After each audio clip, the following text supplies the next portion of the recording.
Pesan terakhir Letkol Untung sebelum dieksekusi mati. Letnan Kolonel Untung, mantan komandan pasukan Cakrabirawa yang juga pimpinan gerakan tanggal 30 September PKI itu, menatap sahabatnya, Dr. Subandrio, mantan wakil Perdana Menteri pada Kabinet Dwikora I pada masa Presiden Soekarno. Keduanya bertemu untuk terakhir kalinya sebagai sesama tahanan di penjara Cimahi, Jawa Barat, pada penghujung tahun 1966, pasca G30 SPKI ditumbangkan oleh Soeharto. Mata prajurit yang dikenal sebagai sosok pemberani di medan pertempuran itu, terlihat berkaca-kaca, suaranya bergetar saat menyampaikan kata-kata perpisahan kepada Subandrio. "Pak Ban, selamat tinggal.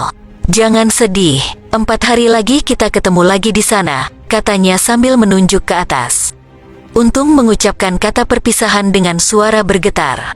Matanya kelihatan berkaca-kaca. Ungkap Subandrio menuturkan perkataan Letkol Untung, sebagaimana yang ia tulis dalam memoarnya, Subandrio, Kesaksianku tentang G30S. Subandrio menuturkan, pertemuan terakhirnya dengan Letkol Untung itu berlangsung dalam suasana yang haru. Hari itu mereka telah mendapat kabar bahwa Letkol Untung segera dieksekusi mati, dan 4 hari setelah itu, akan menyusul pula giliran Subandrio. Menanggapi perkataan Untung, saya tidak bisa bicara apa-apa. Saya hanya mengangguk-angguk. Para sipir dan tentara yang menjaga kami, menyaksikan semua adegan singkat tapi mengharukan ini, tulis Subandrio.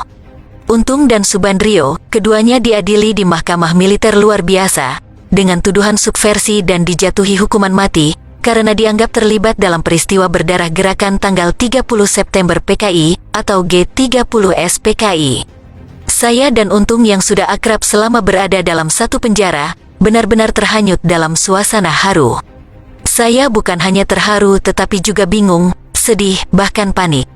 Sebab Ahmad Durmawal, auditor militer yang mengadili saya, saat itu memberitahukan bahwa saya akan mendapat giliran dieksekusi 4 hari kemudian. Saya ingat saat itu hari Selasa. Berarti saya akan dieksekusi pada hari Sabtu, tulis Subandrio. Sebelum kepastian eksekusi mati itu diterima, menurut Subandrio, Untung sangat yakin bahwa ia tak akan dihukum mati di hadapan regu tembak. Keyakinan Untung itu didasarkan pada fakta bahwa ia punya kedekatan dengan Soeharto. Begitu sering mengatakan kepada saya bahwa tidak mungkin Soeharto akan mengkhianati dia. Sebab dia adalah sahabat Soeharto, dan ia mengatakan bahwa Soeharto mengetahui rencana G30S, bahkan memberi bantuan pasukan. Karena itu dia sangat yakin bahwa dia tidak akan dikhianati oleh Soeharto, ungkap Subandrio. Tetapi kenyataannya ternyata berakhir lain. Letkol Untung kini harus bersiap untuk proses eksekusi mati di hadapan regu tembak militer. Sebelum Untung dijemput untuk dibawa keluar penjara, saya sempat menemui Untung. Saat itu ia sudah ditanya tentang permintaan terakhir, seperti lazimnya orang yang akan dieksekusi. Mungkin karena Untung sedang panik, ia tidak minta apa-apa, ungkap Subandrio. Menjelang senja, Untung dengan pengawalan ekstra ketat, berjalan menuju pintu gerbang untuk meninggalkan penjara Cimahi. Saya mengamati keberangkatan Untung dari penjara. Ia berjalan tegap, mungkin ia segera bisa menguasai perasaannya yang begitu gundah. Tetapi mungkin pula ia sudah pasrah kepada takdir Allah, bahwa memang sampai disitulah perjalanan hidupnya, ungkap Subandrio. Saya kemudian mendengar bahwa Untung dieksekusi di sebuah desa di luar kota Bandung. Saya sudah tidak sempat sedih lagi memikirkan nasib Untung, hidup saya sendiri akan berakhir sebentar lagi, lanjut Subandrio. Letnan Kolonel Untung Syamsuri, lahir di Kedung Bajul, Bojongsari, Kabupaten Kebumen, Jawa Tengah, pada tanggal 3 Juli tahun 1926. Ayahnya bernama Abdullah, seorang pekerja di sebuah toko peralatan batik di Pasar Kliwon, Solo, Jawa Tengah. Pada tahun 1927, Untung dengan nama kecil Kusman, pindah dari Kebumen ke desa Jayengan, Solo. Di sana Kusman telah diangkat anak oleh pamannya yang bernama Syamsuri. Kusman masuk sekolah dasar di Ketelan, bermain bola menjadi hobinya kemudian hari. Karena senang bermain bola, Kusman pernah menjadi anggota KVC atau Kaparen Voetbal Club di desanya.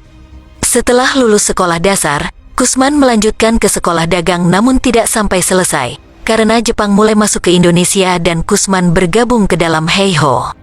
Semasa Perang Kemerdekaan, Untung bergabung dengan Batalion Sudikdo yang berada di Wonogiri, Jawa Tengah.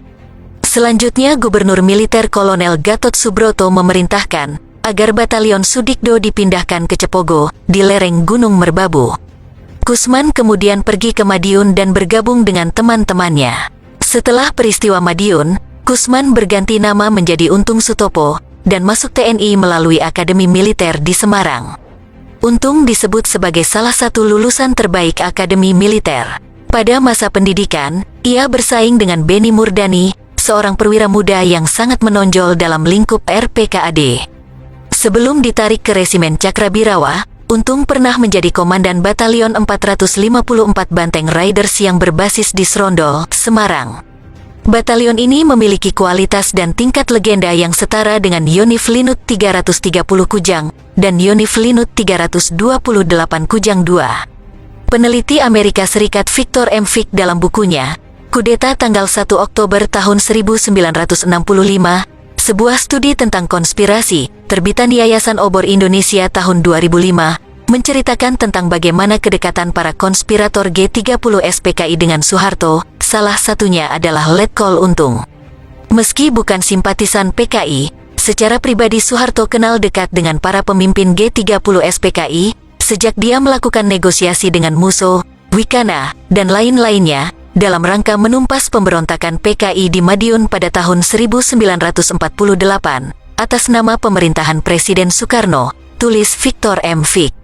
Letkol Untung mengenal Soeharto sejak operasi pembebasan Irian Barat, di mana Untung mendapat medali militer untuk keberaniannya dalam operasi, saat menjadi anak buah Soeharto di markas besarnya di Sulawesi sebagai Panglima Komando Mandala.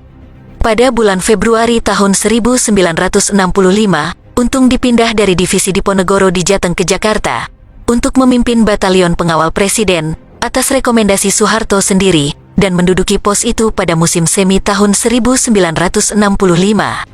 Kedekatan hubungan dua orang itu mendapat bukti paling akurat dari fakta bahwa pada akhir bulan April tahun 1964, Soeharto pergi meninggalkan Jakarta menuju Kebumen di Jawa Tengah untuk menghadiri resepsi pernikahan Untung, ungkap Victor.